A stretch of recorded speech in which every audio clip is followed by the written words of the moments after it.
Around Dodge City and in the territory on West, there's just one way to handle the killers and the spoilers, and that's with a U.S. Marshal and the smell of Gunsmoke.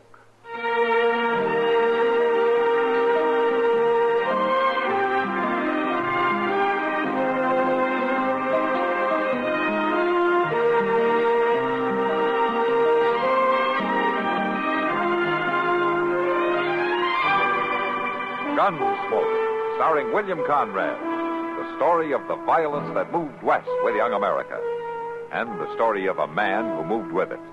I'm that man, Matt Dillon, United States Marshal. The first man they look for and the last they want to meet. It's a chancy job, and it makes a man watchful and a little lonely.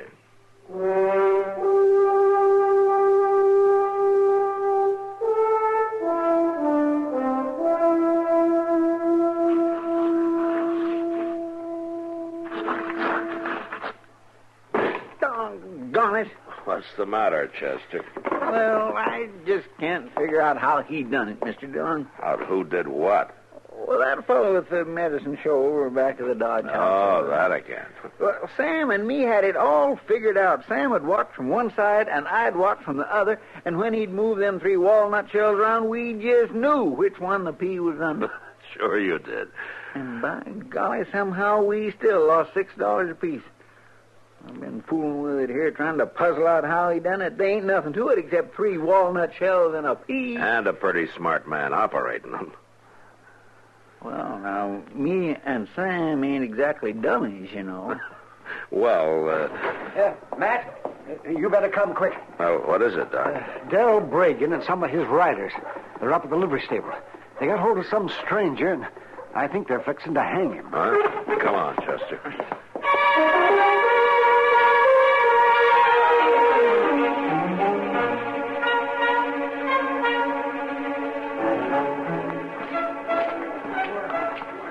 By jing, they mean business, Mr. Dillon. Look at that rope. Yeah. What did they do, Doc, to get Braggen all riled up? And I didn't wait to find out, Matt. Well, it don't take much to get Del Braggen riled up. Come on, That's for sure. Hey, Braggen. What's going on here, Braggen? This ain't nothing the law need bother about, Marshal. Oh? We caught this here saddle bum dead to rights. And there ain't no use wasting time on a trial. I see. It looks to me like you've already pushed him around some. Is he conscious? He will be before we string him up. I want him to know just why we're doing it. Doc, take a look at him, will you? Sure, man. Just stand back there, please. Let me have room. Now, Braggen, suppose you tell me why you're about to lynch the man. It ain't none of your concern, Marshal. You go on about your business and take Doc with you. There ain't no use patching up a fellow that's going to be dead in 10 minutes anyhow. Hasn't anybody told you we got laws in Dodge City now? Laws for them that needs it. This ain't the first horse thief I've hung. Those days are over, Braggen. And so's the hanging, boys. You come on down out of that loft and you bring the rope with you. Marshal, we caught this man with 2 of my best horses. Blooded stock that's been missing off the ranch since last month. If he stole them, the law will deal with it. No, Marshal. We'll deal with him. Braggen, you keep your hand away from that gun. I will. When you get out of here and leave us be. You will, right now.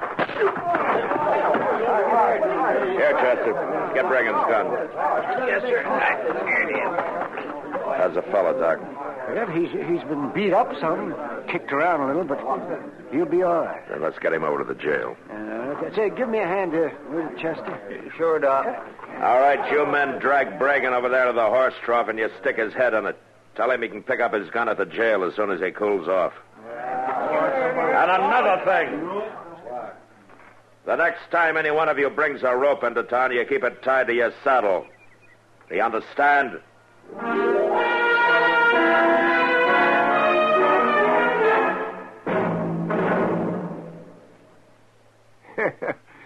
The shoveling started at the little town of Rome in New York State back in 1817.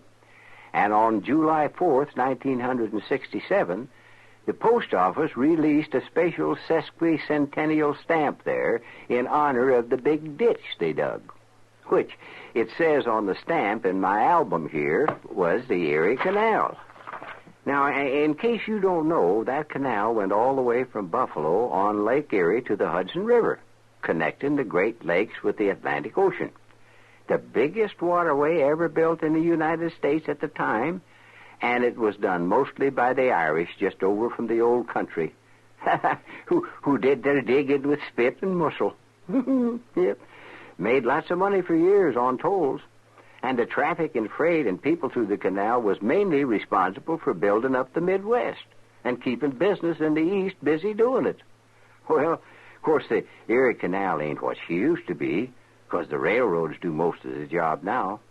But the big ditch is still there, and so is all the history that went through it.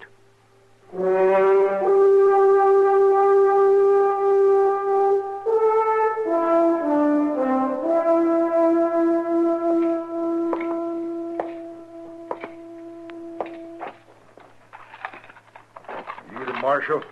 Yeah, that's right. I'm Jesse Hyatt. How'd I get here, Marshal? We carried you here, Jesse. How do you feel? Oh, Marshal, I couldn't feel no sorer if they drove a herd of longhorns over me. Well, it could have been worse, you know. They were fixing to hang you. You know something, Marshal? Dodge City ain't the friendliest town in the world when you come right down to it. Not for horse thieves, anyway. I didn't steal them horses. I tried to tell them that, but they wouldn't listen, especially that red-faced, mouthy fella. Now, that's Del Braggen. They're his horses. I hit town, left the horses there at the livery stable while I went up the street to eat. When I come back, they all jumped me. You did have his horses, though. Who says they're his? Well, I do, for one. I went over and took a look at them. They disappeared off his ranch about a month ago. Well, I don't know nothing about that. All I know is that I bought them, fair and honest. Where? From a horse dealer in Wichita about 2 weeks ago. Yeah? What was his name? I don't know. I think he was just traveling through. He offered me a bargain, so I bought him. I was coming on west, and I needed a pair of good horses. You remember what he looked like? Oh, well, no, not too good. Fast-talking fella, black whiskers. Dressed like most anybody else. I ain't even sure I'd know him if I was to meet him again. I see. Well, I didn't pay him no special mind. There were no reason to. Marshal, I bought them horses, no matter what anybody says. That's going to be kind of hard to prove, isn't it, Jesse? Not if you find that trader I bought them from. Where would you look for him? I don't know. You see, that's what I mean. Are they going to have a trial on me? Yeah, Braggen's filed charges. What do you think will happen? Well, kind of hard to say how a jury will figure. I ain't got a chance, have I, Marshal? Oh, there's always a chance. At least you're not swinging on a rope. But tell me, what are you doing in Dodge in the first place? Just passing through. I got an aunt who lives alone upriver. She wrote she needed help running the place. Uh-huh. I'm sorry to bother you, Mr. Dillon, but there's somebody out there to see you. Oh, all right, Jesse. Jesse, if you can think of anything else that might help, you let me know, huh? There ain't nothing, Marshal. I'm a goner. We both know it. I think you're kind of rushing things, Jesse. All right, come on, Jesse. Yes, sir. Mr. Dillon, it's that young and Adele Braggen. Oh, you mean Tommy? Yes, sir. Ah, hello, Tommy. How have you been? Fine, Marshal. Could I see that fella, please? What fella? The one that Pa tried to hang this morning. That one he treated mean. Like he treats everybody mean. Why, your pa thinks he's doing right, It Tommy. ain't right to be like he is. I know it ain't right. And someday the devil's gonna get him. Now, Tommy, that... Could I see that fella, Marshal, please? I want to tell him I'm sorry. Well, all right, Tommy. You go on back through that door there. He's in the last cell. Oh, thanks, Marshal.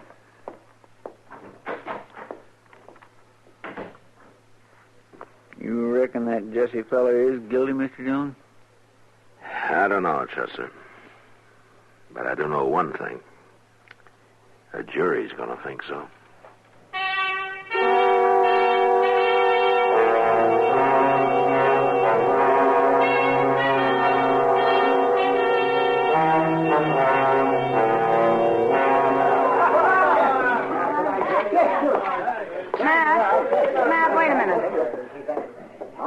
Hello, Kitty. Matt, what's this story Del Braggen's telling? Well, I don't know, Kitty. What story is he telling? About how he's going to take some fella out of jail and hang him if the law doesn't get a move on. And how he'd have done it this morning, only you hit him when he wasn't looking. Well, he's got more imagination than I gave him credit for. Well, he's sure been mouthing off over there at the bar. To anybody who'll listen. I thought you'd want to know about it in case. Uh-oh. Here he comes, Mac. Yeah. You know, I've never seen that man when he wasn't mad about something. What have you done about that horse thief, Marshal? Not a thing, Braggen. That's up to Judge Bent. What are you aiming to do with a man? Keep on coddling him till old Bent gets up the gumption to hang him? Well, I'm going to feed him and keep him locked up, if that's what you call coddling. And for the rest of it, stealing horses is not a hanging offense under the law. It is under the law I go by. How long is it going to take you, Del? Take me to what? To get it through that thick head of yours that the old days are finished, over with. There's law on the frontier now. Things work better without it. Maybe for a bully like you. But like it or not, the law's here to stay, and you better understand it. For your boy's sake, if not for your own. What about my boy? He's going to have to live in a different world from yours, and the hard-headed way you act isn't much of an example for him. Tommy'll do all right. Don't you worry. He knows what he'll get if he don't. He's had the fear of the Lord beat into him. And with less beating and more understanding, he might not hate you so much. Hate me? He don't hate me. He respects me. Respects? Yeah, well, you call it that if you want. But I wouldn't want to be in your shoes the day he reaches your size. You trying to tell me how to raise my own son? No. But I am telling you this. You leave my prisoner alone. Marshal, you whipped me with your fists this morning. And if it come to it, maybe you could outdraw me. You keep on acting hard-nosed. Might be we'll find out for sure.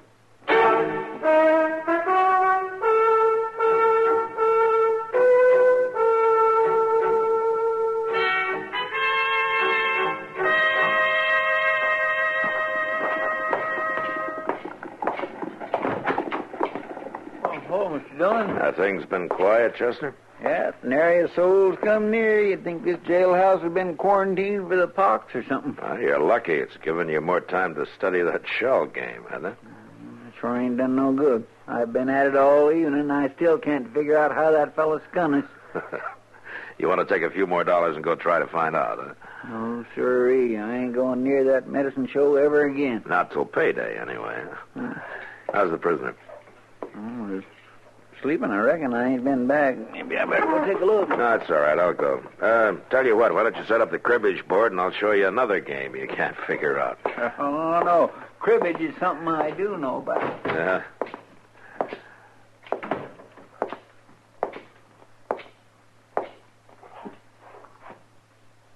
Wow. Just don't move, Marshal. Where'd you get the gun, Jesse? Don't make no difference where. You move easy now, Marshal. I'll blow a hole right through you.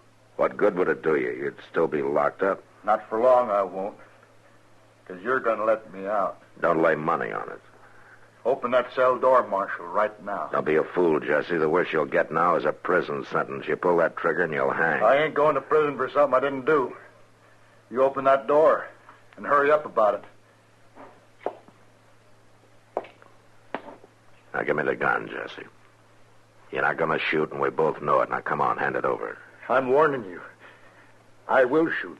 You'll still be locked inside the cell. If you did shoot me, you wouldn't be ahead of me. Now, let's have the gun. Come on.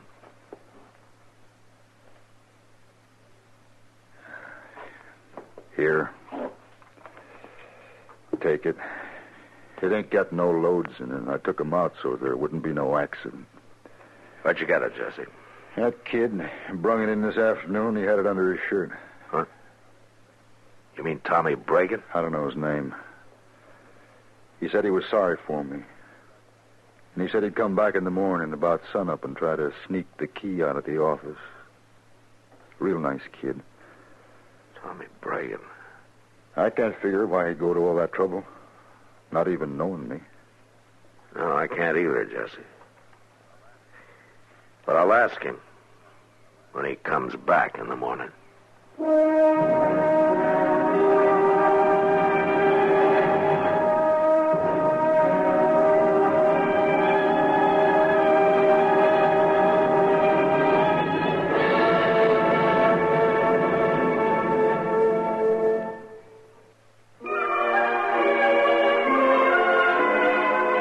Hometowns in America have a lot in common, and yet they're each one of a kind.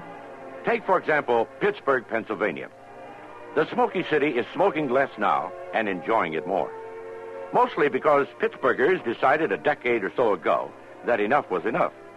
Now their smoke and polluted air problem is virtually non-existent. Over in Shadyside, you can catch the pit crowd at the Encore, or the party may have moved across the street and down on the corner to Fox's. On Grant and 7th, the lighted dome of the Coppers building signals the weather.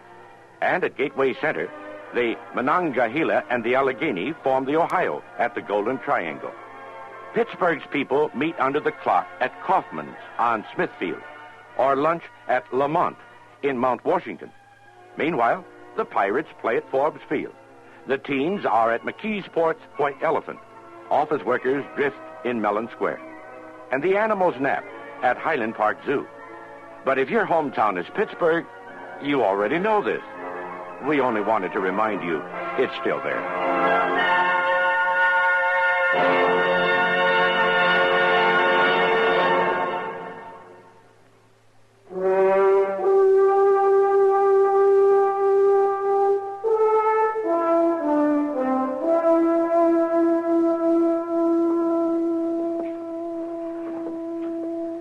There he comes, Mr. Dillon.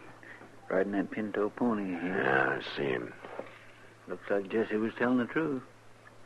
He may have been all along, Chester. Yeah, but my goodness, so a young puppy like Tommy Braggen sneaking guns into jail, trying to help prisoners break out, like he ought to be switched good. Maybe he's been switched too much already. Look at him. Walking tiptoe, moving real quiet. I guess he thinks we ain't up yet. Then we mustn't disappoint him. You get back to your bunk and lie down, huh? Yes, sir. Darn fool kid, and he's as bad as his paw. Be quiet.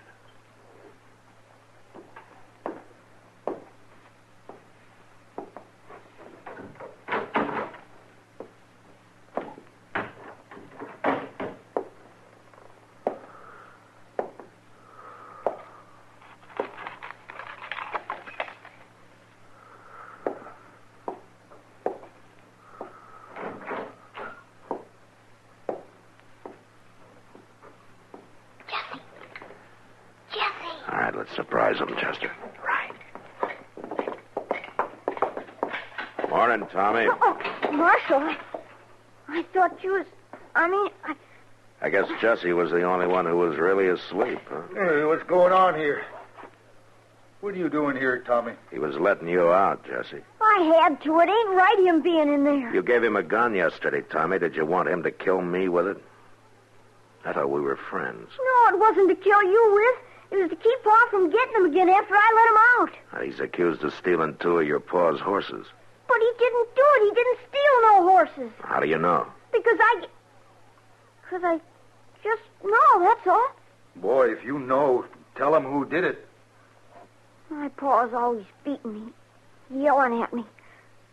I wanted to get even with him. Get even with him? How? By giving them 2 horses away. You gave your pa's horses away? I wanted to get even with him for being so mean all the time. Well, who'd you give them to, Tommy? Oh, some fella riding through. He had black whiskers, and Hey, he said Marshal. he was heading east. That's the man, Marshal. That's who I bought them off of. All right, come on out, Jesse. Let's go into the office.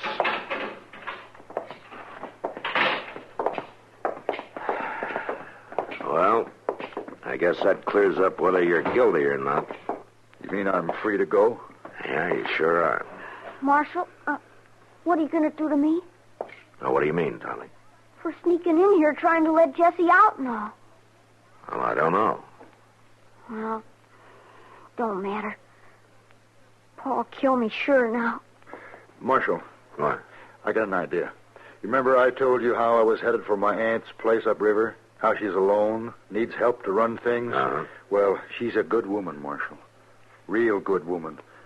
Maybe Tommy could stay there until his paw cools off.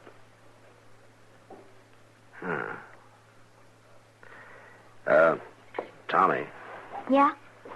how'd you like to go with Jesse up to his aunt's place for a little while, huh? Could I? In the meantime, I could talk to your pa, but I won't tell him where you are just yet. Yeah, but, Mr. Dillon, when Braggen finds out where Tommy is, he'll come after him with a whole handful of switches. No, I don't think so, Chester. Tommy, maybe this will give your pa a chance to think things over. And you know something? He might even learn the difference between fear and respect. All right, now you two get going.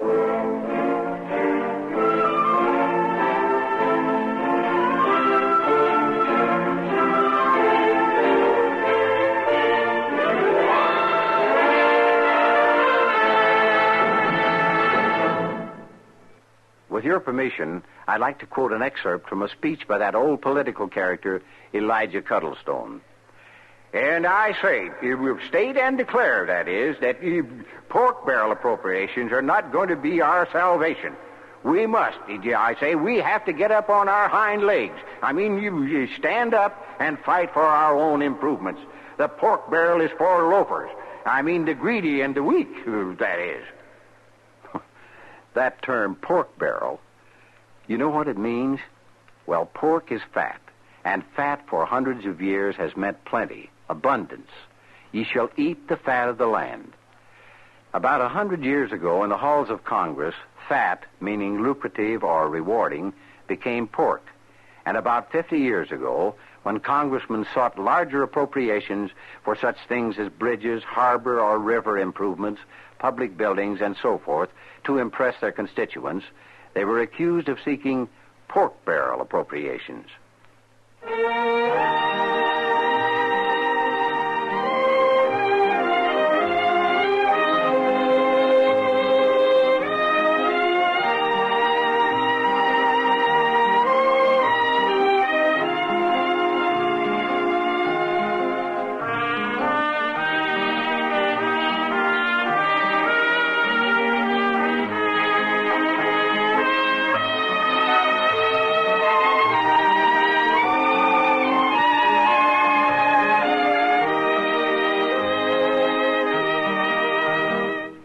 Gunsmoke. Produced and directed by Norman McDonald.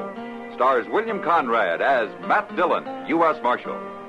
Featured in the cast were Parley Bear as Chester, Howard McNear as Doc, and Georgia Ellis as Kitty. George Walsh speaking.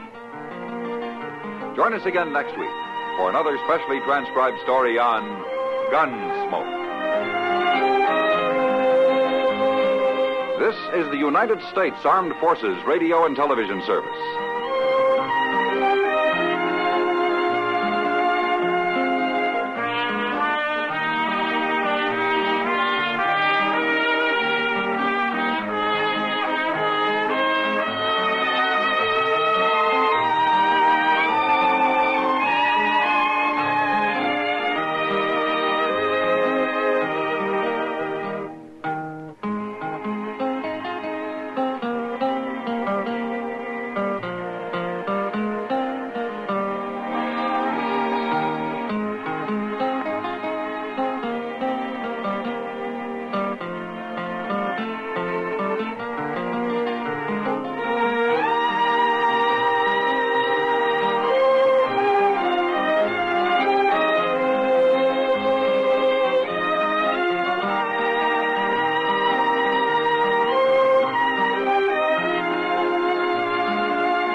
VintageRadioshows.com